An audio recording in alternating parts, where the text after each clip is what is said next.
Sewerage system जो है हर 6 महीने के बाद जब बारिश आती है, जब साल के बाद बारिश आती है, हमारी तो सारी की सारी सिटी जो है उस पानी के अंदर आ जाती है। मैंने थोड़ी सी ऑब्जेक्शन की थी। मैंने कहा देखिए आप बेस से शुरू कीजिए। आप सीवरेज सिस्टम की तो आप कभी बात आपने की नहीं है स्मार्ट सिटी के अंदर। हमारी स्टार्ट कहाँ से होनी चाहिए थी? वो होनी चाहिए थी सीवरेज सिस्टम से, ड्रेनेज सिस्टम से। तब हम लोग आगे बढ़ते और आगे बढ़ कर के जो जो चीज़ें हम बनाएंगे तो वो सेफ़ रहेंगी। मैंने देखा बहुत सारे लोग अपने घरों से कोई 200 चपाती बना कर के, कोई बाज़ार से कोई नान ले कर के और सब्जियां ले कर के गली गली में वो घूम रहे हैं, ताकि कोई बच्चा, कोई माँ का बच्चा जो है वो कोई भूखा ना सोए। मैं जम्मू वालों को सल्यूट करना चाहता हूँ। आज उनके हालात हैं कि वो मांगना नहीं चाहते, लेकिन हालात ये हैं कि घरों के अंदर वो एंटर नहीं कर सकते। घरों के मतलब उनके कमरे जो हैं वो पूरी तरह पानी से और मड से जो है वो भरे पड़े हैं। आज आप देखिए अभी 8 दिन से लगातार पानी नहीं घरों में पहुंच पा रहा, बिजली नहीं मिल रही लोगों को। तो ऐसे हालात में उनकी मदद किस तरह से की जा सकती है, तो मुझे लगा कि भाई हमें भी आगे आना चाहिए। नमस्कार, संवाद के एक नए अंक में एक बार फिर आप सभी का स्वागत है। जम्मू कश्मीर और खासकर जम्मू की बात करें, पिछले कुछ समय से लगातार जो प्राकृतिक आपदा और खासकर भारी बारिश और उसके बाद फ्लैश फ्लड की स्थिति और जनजीवन पूरी तरह जम्मू कश्मीर में और खासकर जम्मू में तबाह होता नज़र आया है। आम जनजीवन अस्त व्यस्त हुआ है और जम्मू शहर की अगर बात करें, जो लो लॉइंग एरियाज़ हैं फ्लैश फ्लड्स की चपेट में आए हैं और एक लंबे अरसे के बाद खासकर 2014 के जो फ्लड्स थे उसके बाद की तस्वीर आई है और तबाही का आलम हर जगह देखने को मिल रहा है। लोग पानी के लिए मोहताज हैं, क्योंकि खेती में भी इस वक्त तकनीकी चीज़ें वहाँ पर आई हैं। सड़कें, मकान जो रेजिडेंशियल इलाके हैं वहाँ पर मड फ्लश ने तबाही मचाई है। डैमेज काफ़ी हुई है इंफ्रास्ट्रक्चर की अगर बात करें, और कहीं ना कहीं ज़िंदगी पटरी पर लाने का प्रयास किया जा रहा है। लेकिन दोबारा मौसम की जो अलर्ट है, आम जनता खासकर जो प्रभावित लोग हैं डरते हुए नज़र आए हैं। ऐसे में कई लोग, कई स्वयंसेवी संगठन, कई संस्थान लोगों की मदद के लिए सामने आ रही है। Jammu chamber of commerce and industries की अगर बात करें, एक बड़ा नाम और पिछले कई सालों से जम्मू के लोगों के साथ हमेशा दुख की घड़ी में, सुख की घड़ी में हमेशा साथ रहा है। और इस आपदा की घड़ी में जम्मू के साथ भी चैम्बर खड़ा होता नज़र आया है और हर संभव मदद देने का प्रयास chamber of commerce and industries की तरफ से दिया जा रहा है। किस प्रकार एक हीलिंग टच देने का प्रयास किया जा रहा है, इस पर बात करने के लिए मेरे साथ खुद श्री अरुण गुप्ता जी जुड़ चुके हैं, जो प्रेसिडेंट हैं Jammu chamber of commerce and industries. Arun ji, स्वागत है आपका। नमस्कार। अरुण जी, एक दुखद घड़ी इस वक्त जम्मू शहर, जम्मू वासी झेल रहे हैं और तकलीफ़ बहुत है जम्मू में। किस प्रकार chamber of commerce and industries के माध्यम से एक हीलिंग टच देने का प्रयास किया जा रहा है? देखिए, जिस तरह से किश्तवाड़ हादसे के बाद लगातार कुछ ना कुछ जो है वो घटता चला जा रहा है। चौष्टी में जो वहाँ पर बादल फटने के बाद जो वहाँ के हालात बने, जो ऑफिशियल फिगर्स हैं 70 के लगभग लोग जो हैं उन्होंने शहादत हासिल की और बाकी के बहुत सारे लोग जो हैं आज की डेट में गुमशुदा हैं। और उसके बाद एकदम अभी वो समय निकला ही नहीं था कि कठुआ में क्लाउड बस्ट हो गया, और अभी वो समय चल ही रहा था। तो उसके बाद इमीडिएटली हमारी जो तवी रिवर है उसमें इतना उफान आ गया, इतना ओवरफ्लो हो गई कि भाई हर तरफ आपको पानी पानी दिखाई दे रहा था। बहुत सारे इलाके जो हैं उस पेट में आ गए। अभी ये दौर थमा नहीं था कि वो जिस तरह से लैंड स्लाइडिंग जो है श्राइन बोर्ड कटरा में हुई, मैं समझता हूँ कि एक बड़ा ही दुख वाक़या था वो भी। और अभी भी कुदरत का जो नज़ारा है, चाहे वो रामबन में जिस तरह से परसों जो वहाँ पर भी क्लाउड बस्ट हुआ, लाहौर में हुआ, आज फिर से जिस तरह से बताया जा रहा है उधमपुर के इलाकों में, बड़ा दुख है। देखिए, हालात ऐसे बन गए हैं कि भाई जो लोग, जिन लोगों को कभी मांगने की ज़रूरत नहीं है, वो लोग खुद कमाते हैं और खाते हैं। लेकिन कुदरत के नज़ारे के आगे किसी का जोर नहीं है। मैं भी जिस दिन से ये यहाँ पर तवी में जिस तरह से वाक़या हुआ और घरों में पानी चलना शुरू हो गया, उसके बाद से चैम्बर थोड़ी सी एक्टिव हो गई। अभी की हम लोग किश्तवाड़ तो नहीं पहुँच पाए, हम लोग कटरा में भी नहीं पहुँच पाए, लेकिन यहाँ के हालात जो हैं वो लगातार हमारी निगरानी में हो रहे हैं। मैं ये देख रहा था कि ऐसे लोग, जो लोग हमेशा जिनका हाथ जो है वो देने के लिए रहता था, इस तरह करके मतलब हाथ रहता था कि कोई मांगने वाला है या कोई बाहर से हमने किसी की इमदाद करनी है, किसी के घर में कोई प्रॉब्लम आ गई है, उसकी हमने किस तरह से और मदद करनी है, ऐसे लोग जो हैं वो आज की डेट में मजबूर हो गए। इस पानी के अंदर किसी का जोर नहीं चला। घरों के अंदर 10-10 फुट पानी आ गया, घरों के अंदर 3-3, 4-4 फुट जो है वो गारा, और वो भी इस तरह से कि भाई आप कदम नहीं बढ़ा सकते। लोग जो हैं अंदर, घरों के अंदर पैक हो गए, मतलब घरों से निकलना लोगों का। मैं अभी कल की बात करता हूँ आपके साथ, डॉक्टर गौतम गोयल लेन में जिस तरह से वहाँ पर भी बड़ी तबाही हुई। हम लगातार प्रयास कर रहे हैं उन इलाकों में भी कि भाई जिन तक हम लोग सहायता पहुंचा सकते हैं। ये सहायता जो है बेसिकली ये सोच के नहीं है कि भाई हम इनको कुछ दे रहे हैं। आज उनके हालात हैं, बिल्कुल आज उनके हालात हैं कि वो मांगना नहीं चाहते, लेकिन हालात ये हैं कि घरों के अंदर वो एंटर नहीं कर सकते। घरों के मतलब उनके कमरे जो हैं वो पूरी तरह पानी से और मड से जो है वो भरे पड़े हैं। उनके वार्डरोब्स जो हैं वो खुल नहीं रही है। उनके हालात ये हैं कि वो अपने किचन में जा नहीं सकते हैं, बाथरूम में जा नहीं सकते हैं। किसी ने एसी लगाया है, कूलर लगाया है, पंखा लगाया है, टीवी लगाया है, सब का सब वॉश आउट हो गया। ऐसे हालात में मुझे लगता है कि भाई जो हमारा एक कर्म है, बिल्कुल हमने भी उसी कर्म के रास्ते को देखा। आज आप देखिए 8 दिन से लगातार पानी नहीं घरों में पहुंच पा रहा, बिजली नहीं मिल रही लोगों को। तो ऐसे हालात में उनकी मदद किस तरह से की जा सकती है, तो मुझे लगा कि भाई हमें भी आगे आना चाहिए, क्योंकि हमेशा चैम्बर की ये ड्यूटी रही है, चाहे सुख हो चाहे दुख हो, हम लोग जो हैं हमेशा पब्लिक के साथ जुड़े रहते हैं। एज सिविल सोसाइटी हम ट्रेडर्स के साथ जुड़े रहते हैं। लेकिन मैंने इस दौरान में एक चीज़ और भी देखी। हम लोग कहीं खाना पहुंचा रहे होंगे, कहीं पानी पहुंचा रहे होंगे, कहीं जो उनकी ज़रूरत की चीज़ें हैं वो पहुंचा रहे होंगे, लेकिन एज़ इंडिविजुअल मैंने देखा बहुत सारे लोग अपने घरों से कोई 200 चपाती बना करके, कोई बाज़ार से कोई नान ले करके और सब्जियां ले करके गली गली में वो घूम रहे हैं, ताकि कोई बच्चा, कोई माँ का बच्चा जो है वो कोई भूखा ना सोए। मैं जम्मू वालों को सल्यूट करना चाहता हूँ। मैंने खुद देखा है कि वो नहीं है कि भाई हमने उनको बोला होगा या हमें किसी ने बोला होगा, ऐसा नहीं है। लेकिन मैं यहाँ जहाँ भी गया मुझे ये महसूस हुआ कि भाई हमारी जो सिविल सोसाइटी के लोग तो लगे ही होंगे। मैं देख रहा था कि एक यूनिवर्सिटी का ग्रुप है लड़कियों का, वो खाना बना करके और वो मतलब उन तक पहुंचाने की कोशिश कर रहे हैं, जो लोग अपने घरों में खाना नहीं बना पा रहे। मैं इसको इस नज़रिए से देखता हूं कि उन्होंने आज तक किसी को ये नहीं कहा होगा कि यार हमें खाना खिला दो। होंगे 1-2% जो लोग वो भी इसमें ऐड ऑन हो जाते हैं कई बार, लेकिन ऐसे लोग जो खुद लोगों को खिलाने के लिए हमेशा तैयार रहते हैं। लेकिन आज कुदरत ने जिस तरह से माहौल बना दिया, मैं समझता हूँ कि एक बड़ा दुखद माहौल है।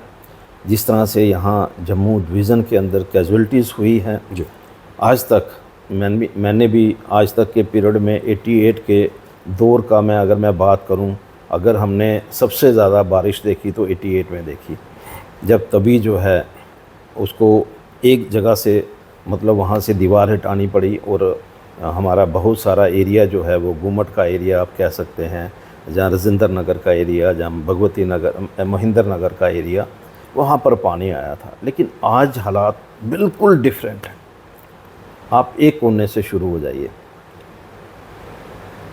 अगर आप एक कोने से शुरू हो जाएंगे तो लास्ट तक जहाँ जहाँ तवी का बहाव है, आपको लगेगा कि लोग जो हैं कितने मजबूर हैं।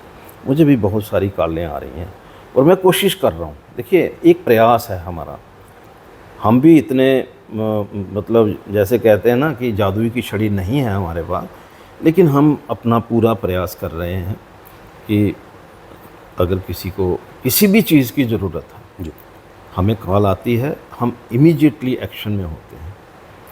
और मैं समझता हूँ कि आज अगर मैं ये कहूँ कि भाई मैं बहुत लोगों के लिए सेवा कर रहा हूँ, तो मैं सेवा नहीं कर रहा।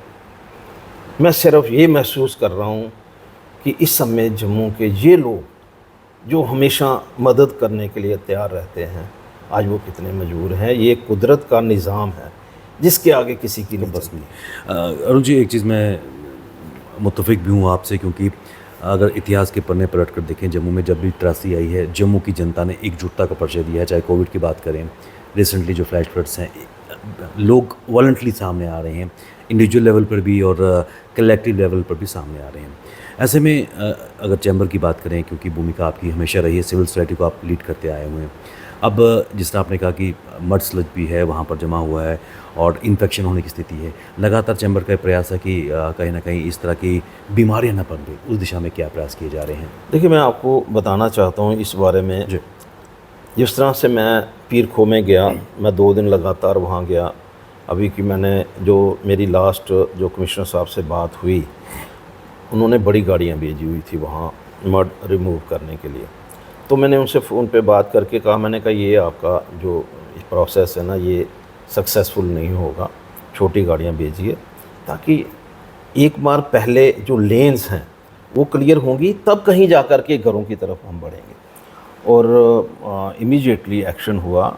उसी दिन रात को उन्होंने वहाँ पर गाड़ियाँ भेजी। आज मैं वीडियो देख रहा था, अभी कि मैं वहाँ पर विज़िट नहीं करने गया, लेकिन मैं आज वीडियो देख रहा था, तो काफ़ी हद तक जो है वहाँ से जो गारा है उसको रिमूव किया गया है। राजेंद्र नगर में, जहाँ महेंद्र नगर में, यहाँ पर भी देखिए, मैं वही कह रहा हूँ कि अगर आप पीर खो से शुरू हो जाइए। पीर खो में हमारा इतना प्राचीन मंदिर है और मैं समझता हूँ कि वो मंदिर जो है वो अपने आप में ही एक शक्ति है, शक्ति मंदिर है बिल्कुल। लेकिन वहाँ पर भी पानी ने अपना प्रकोप जो है वो डाला। और उसके बाद मैं गुजर नगर में भी गया। मैं जब मैं पहले दिन वहाँ पर भी मैंने खाना पहुँचाने की कोशिश की कि चलिए ये भी लोग जो हैं इनको भी पूरा वो सम्मान मिलना चाहिए। फिर हमने प्रेम नगर में जो नीचे हमारा ये जो भगवत ये जो शमशान घाट है उसे वहाँ पर भी हमने रखा। तो हमने ये देखा है कि ये सारे इलाके जो हैं, चाहे मैं इनकी बात कर रहा हूँ, आगे आप राजेंद्र नगर में चले जाइए, महेंद्र नगर में चले जाइए, उसके बाद आप भगवती नगर में चले जाइए। आज मुझे फ़ोन आ रहे थे मड से और अपना उदय क्या नाम है उसका, उदयवाला से, कि भाई यहाँ पर भी हालात जो हैं वो हैं। मैंने कहा कोई बात नहीं, हम आपकी हेल्प करने के लिए तैयार हैं। मैंने आज एक नया प्रयास शुरू किया है।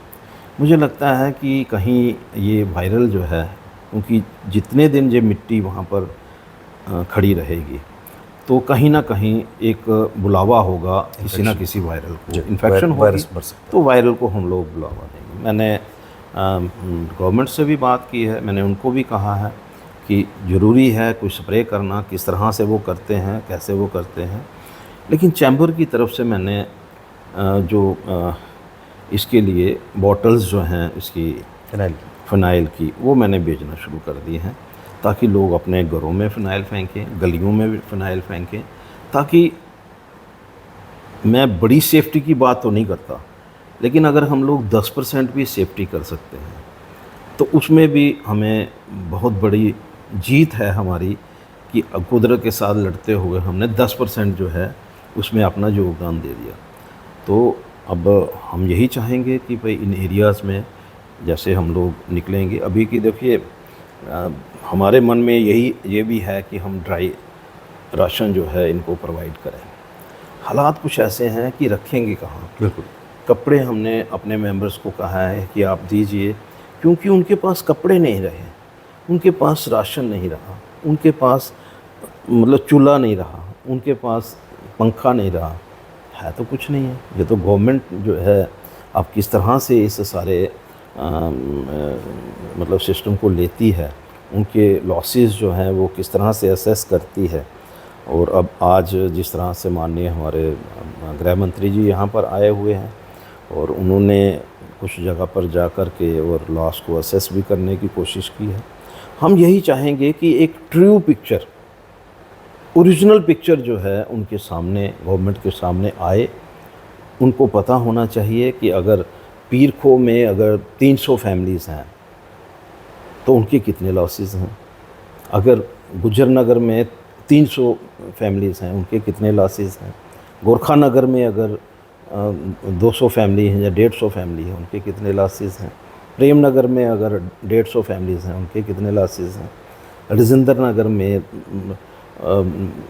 महेंद्र नगर में, इस इलाके में कितनी फैमिलीज़ हैं उनके कितने लॉसेस हैं।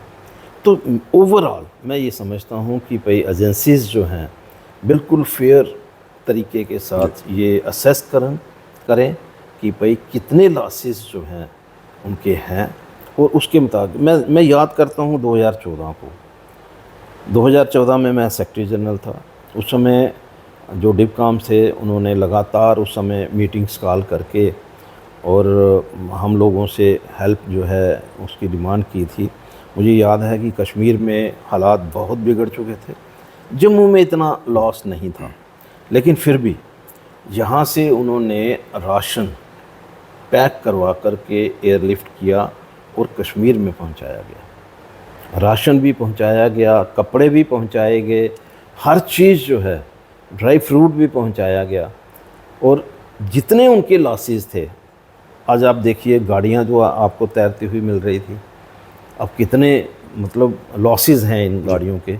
अब महिंद्रा का एक शोरूम है वहाँ सरोर में, तो वहाँ पर बता रहे हैं कि अब पता नहीं 125 गाड़ी है या कितनी गाड़ी है, तो वो पूरी की पूरी गाड़ी जो है वो डैमेज हो गई है। फॉर्चून होटल है, उसके 2 छत तक पानी आ गया है, तो उनका कितना लॉस है। अब वो उसके साथ जो गुप्ता ऑटो गैरेज वाले हैं, उनकी जो पूरे के पूरे जेन सेट जो हैं वो पानी के उसमें आ गए हैं। तो ओवरऑल हमें देखना होगा, जिस तरह से कश्मीर में उस समय मतलब हर एक को जो उनके लॉसेस थे उसके मुताबिक उनकी मदद की गई। गवर्नमेंट ने पूरे का पूरा पैसा जो है उस समय दिया था। तो आज वक्त है कि जम्मू के अंदर जितने लॉसेस हैं लोगों के, उन लोगों को असेस करिए। सिविल सोसाइटी अपना काम कर रही है, मैंने जैसे कहा ना कि इंडिविजुअल भी अपने घरों से उठ कर के सभी जगह कोशिश कर रहे हैं कि रात को कोई भूखा नहीं सोना चाहिए, लेकिन जो उनके घरों की हालात हैं वो तो गवर्नमेंट ही उसका कोई सलूशन ढूंढ सकती है। अरुण जी, एक चीज़ मैं और भी जानना चाहूँगा, इसमें कोई दो राय नहीं है कि हमेशा ये दौर आते हैं और इन दौरों से, इस बैड फेज से निकल कर हम हमेशा आगे बढ़ रहे हैं, लेकिन क्या वक्त आ गया है कि जो कहीं ना कहीं कोताहियाँ हुई हैं या जो चीज़ें जिन पे काम करने की आवश्यकता थी नहीं हो पाई हैं, स्मार्ट सिटी की अगर बात करें, ड्रेनेज सिस्टम उस तरह से काम नहीं कर पाया, क्या उन पे आने वाले समय में एक लॉन्ग टर्म और शॉर्ट टर्म प्लानिंग के तहत काम करने की ज़रूरत है? मैं आपको एक चीज़ मैं थोड़ा सा पीछे लेके जाऊंगा इसमें। जो ड्रेनेज सिस्टम की आप बात कर रहे हैं, मैं भी एक मेंबर था एक स्मार्ट सिटी में, मुझे पहली मीटिंग में बुलाया गया था। उस समय उन्होंने बताया था कि हम लोग इस तरह से इसको स्मार्ट बनाने वाले हैं, इस बाज़ार को ऐसे करेंगे, इस एरिया को हम ऐसा करेंगे।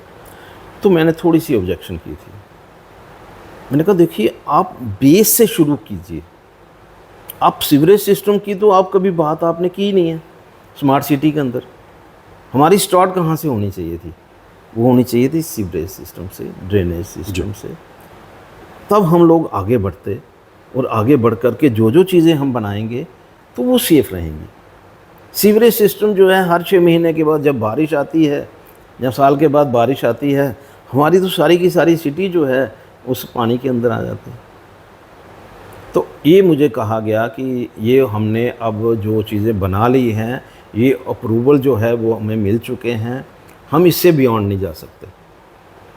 और उसके बाद मुझे सेकंड मीटिंग में कभी नहीं बुलाया गया, क्योंकि उनको लगा कि शायद मैं ऑब्जेक्शन करने वाला बंदा हूँ, तो इसलिए मुझे उसके बाद नहीं बुलाया गया। लेकिन एक बात पक्की है कि मैंने उस समय भी ये चीज़ रेज़ की थी, स्मार्ट सिटी जो है, जहाँ जितना भी पैसा खर्च हुआ है, वो स्मार्ट सिटी को मतलब सिर्फ सिटी को ऊपर से स्मार्ट करने के लिए था। बेसिक जो नीड्स थी हमारी, चाहे वो हमारी पीडीडी की इलेक्ट्रिसिटी की जो आज वायरिंग है, देखिए आप उसकी हालत क्या है।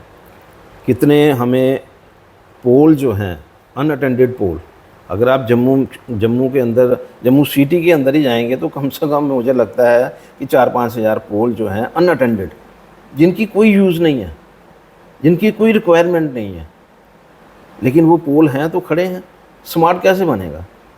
और दूसरा ये था कि मैं भी ये चाहता था कि पहले ड्रेनेज सिस्टम, पहले सीवरेज सिस्टम हमारा जो है वो उसमें ठीक होना चाहिए। ड्रेनेज जो है वो इस ढंग से होनी चाहिए कि पानी ओवरफ्लो ना हो, अगर हो भी तो किसी का नुकसान ना हो। देखिए हमारा सिटी जो है वो सबसे खूबसूरत सिटी में से आती है। मुझे लगता है कि जम्मू जो है एक बेहतरीन सिटी है, लेकिन कहीं ना कहीं हमें पैसा जो है आया, और इसलिए आया था पैसा कि चलिए आप इसको और खूबसूरत बनाइए, लेकिन हम चूक गए। मुझे लगता है कि इसके बारे में तो गवर्नमेंट का काम है उसको असेस करना, उसके लॉसेस और उसके जो मतलब ये हालात बने हैं वो क्यों बने हैं, ये गवर्नमेंट असेस करे। चैम्बर भी तो एडवाइस दे सकती है, गाइड कर। मैंने हमेशा एडवाइस दी है। मैं, कोई मेरे से मांगेगा कि नहीं मांगेगा, मैं इमीडिएटली अपनी मेल डाल देता हूँ कि भाई ये देखिए ये इस समय करने की ज़रूरत है। अगर कोई मानेगा तब भी ठीक है, नहीं मानेगा तब भी ठीक है। अरुण जी, एक चीज़ और जानना चाहेंगे, चुनौती अभी समाप्त नहीं हुई है, कल भी रेड अलर्ट है और ये कहा जा रहा है कि 200 mm के आसपास बारिश होगी। सिचुएशन अभी भी उतनी ठीक नहीं है। क्या जो काम हो रहा है उसको और भी युद्ध स्तर पर चलाने की आवश्यकता है ताकि लोगों को राहत जल्दी मिल पाए? पानी के लिए जम्मू वासी त्राही त्राही कर रहे हैं। देखिए इसमें कोई दो राय नहीं है कि जिस घर में 8 दिन से लाइट नहीं है, 8 दिन से वहाँ पर पानी नहीं आ रहा। अभी मैं मुझे एक किसी की तरफ से रिक्वेस्ट आई कि मुझे एक टैंकर चाहिए, तो मैंने भी कोई 20 फ़ोन किए जो नंबर उन्होंने दिए हैं, तो उस नंबर तक मेरी पहुंच जो है वो नहीं हो पा रही, क्योंकि उनकी वो गलत नहीं है। जो वहाँ पर बैठे हुए लोग हैं वो, मैं उनको गलत नहीं मानता। क्यों? उनको पता नहीं 200 फ़ोन आ रहे हैं, 300 फ़ोन आ रहे हैं, वो लगातार फ़ोन सुनते जा रहे हैं। जो कॉल मिसिंग हो जाती है वो उनकी अप्रोच से बाहर हो जाती है। होना ये चाहिए कि आप हर एरिए में, मतलब वहाँ पर हमारे जो कॉरपोरेटर्स हैं, जो एक्स कॉरपोरेटर्स ये कह लीजिए, आप कहिए कि हम लोग जो हैं उनको उनके डिस्पोजल पे हम लोग जो हैं वो पानी सुबह 2 टैंक, शाम को 2 टैंक भेज रहे हैं। हर एरिया में आप भेजना शुरू कर दीजिए, कोई कमी नहीं है। अभी जिस तरह से एक न्यूज़ आई है, फ्लैश आई है कि जितने प्राइवेट टैंकर हैं उनको भी उन्होंने अपनी कस्टडी में ले लिया है। तो ये जो चीज़ें हैं उनको एक तरीके के साथ किस तरह से हम लोग जो हैं लोगों की हेल्प कर सकते हैं, यही सोचने की ज़रूरत है। कमी किसी चीज़ की नहीं है, ऐसा नहीं है कि कमी है, लेकिन किस तरह से हम राइट वे में जा सकते हैं। अगर हम लोग जो हैं, अगर 50-100 लोगों की हेल्प लेते हैं तो उसमें गवर्नमेंट को कोई नीचा नहीं होता। आज ज़रूरत है, देखिए मतलब 150 लोगों को गवर्नमेंट को उनको साथ में मिलाना चाहिए, जिसकी वजह से सारा सिस्टम जो है वो ठीक होगा। आज गवर्नमेंट शायद ये सोच रहे हैं कि हम उनको मिलाएंगे, उनको साथ जोड़ेंगे, कल हमारी क्या पोजीशन बनेगी। आपकी पोजीशन वैसी है, लेकिन अगर आप इन लोगों को साथ जोड़ते हैं तो सारा सिस्टम जो है जिस तरह से पहले ठीक होता रहा है आगे भी ठीक होगा।